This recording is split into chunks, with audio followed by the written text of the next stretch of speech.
کی حدیث مبارکہ، حضرت رسول خدا نے ارشاد فرمایا کہ تم سب بیمار کی طرح ہو اور اللہ تعالیٰ طبیب کی طرح ہے، بس مریض کی صلاح اسی میں ہے کہ جسے طبیب جانتا ہے اور اس کے لیے دستور دیتا ہے۔ مریض کی صلاح اس میں نہیں کہ جسے مریض چاہتا ہے اور جو کرتا ہے، لہٰذا خدا کے احکام کی پابندی کرو تاکہ کامیاب رہو۔ کہ پروردگار عالم ایک طبیب کی مانند ہے کہ اور انسان جو ہے، یہ بشریت جو ہے، یہ مریض کی مانند ہے، اور پروردگار عالم وہ طبیب ہے کہ کبھی ایسی دوا سجیسٹ نہیں کرے گا کہ جس کے ذریعے مریض کو نقصان پہنچے۔ پروردگار عالم کے احکامات پہ عمل کرنا، اس کے بھیجے ہوئے جو قوانین ہے، اس کے بتائے ہوئے جو قوانین ہیں، اس پہ عمل کرنا انسان کے لیے دنیا و آخرت کی کامیابی اور سعادت مندی ہے، اور اس پہ احکام خداوندی پہ عمل کرنا، اس کی پابندی کرنا ہی انسان کے لیے فلاح و بہبود کا ذریعہ ہے کہ جس کے ذریعے وہ دنیا اور آخرت میں کامیاب ہو سکتا ہے۔ ذہنی، جسمانی، روحانی تمام تر امراض کی دوا کیا ہے؟ احکام خداوندی کی پابندی۔ رسول خدا صلی اللہ علیہ وآلہ وسلم نے ارشاد فرمایا کہ جو اس عالم میں صبح کرے کہ مسلمانوں کے امور کی فکر کا اہتمام نہ کرے، وہ مسلمان نہیں۔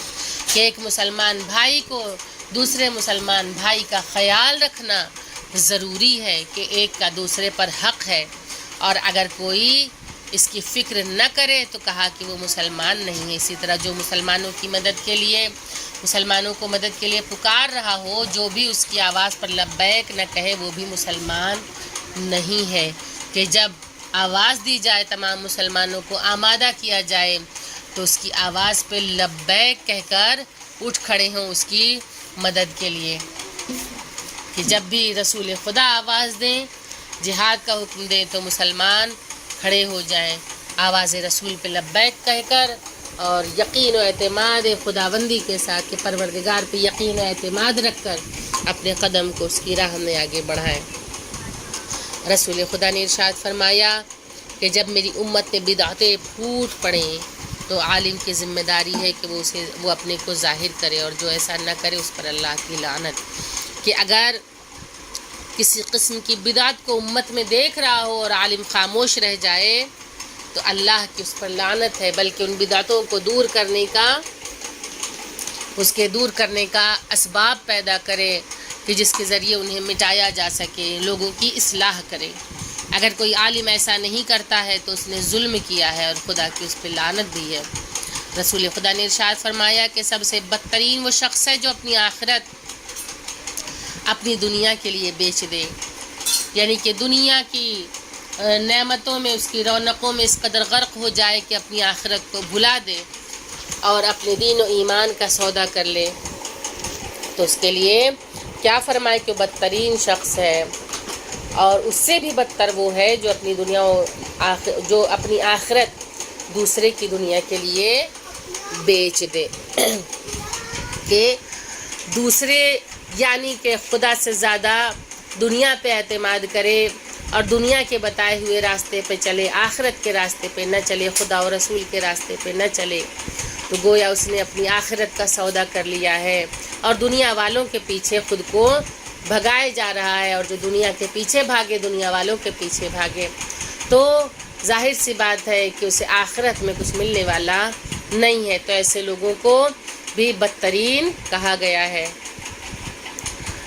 رسول خدا نے ارشاد فرمایا کہ میری امت پر ایسا زمانہ آئے گا جب علماء کی پہچان اچھا لباس ہوگی، کہ جو بہترین لباس پہن کے آئے گا وہ عالم ہوگا۔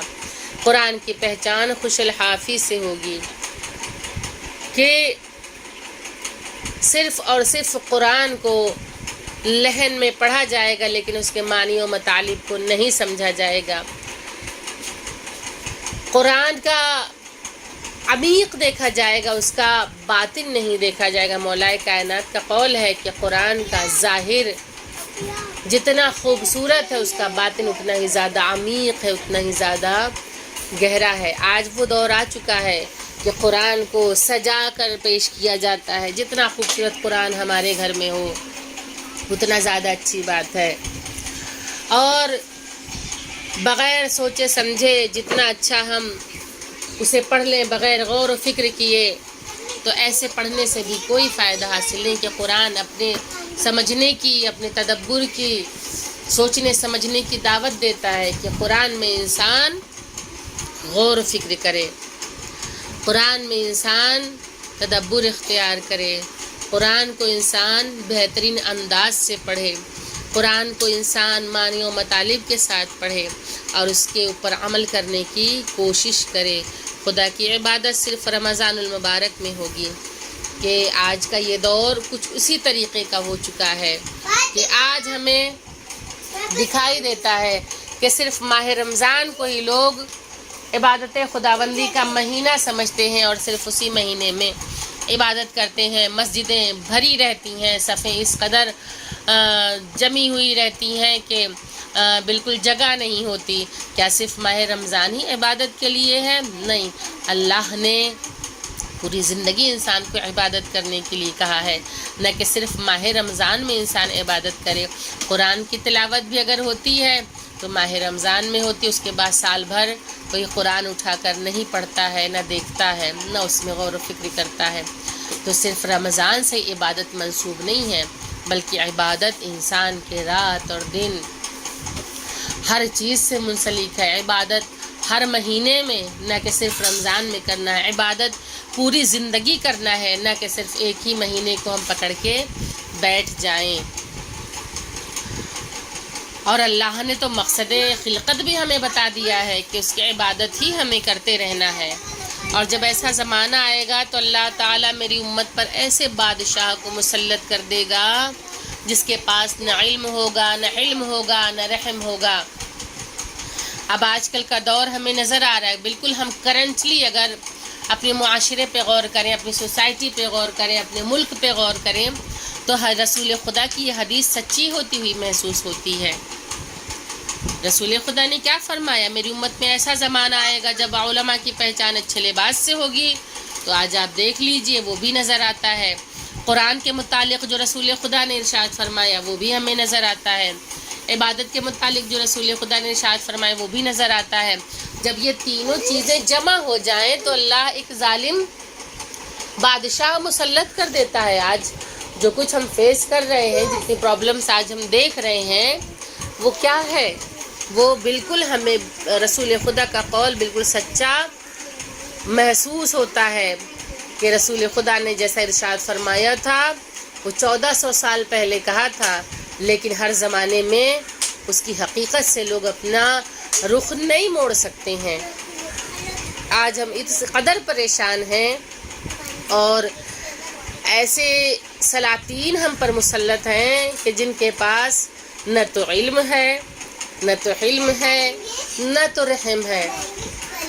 کہ کسی کو بھی مار دو، کسی کو بھی کاٹ دو، جس کے اوپر جو چاہے الزام لگا دو اور اپنے مفاد کے اعتبار سے فیصلے کرو اور اپنی رعایا کو چلاؤ.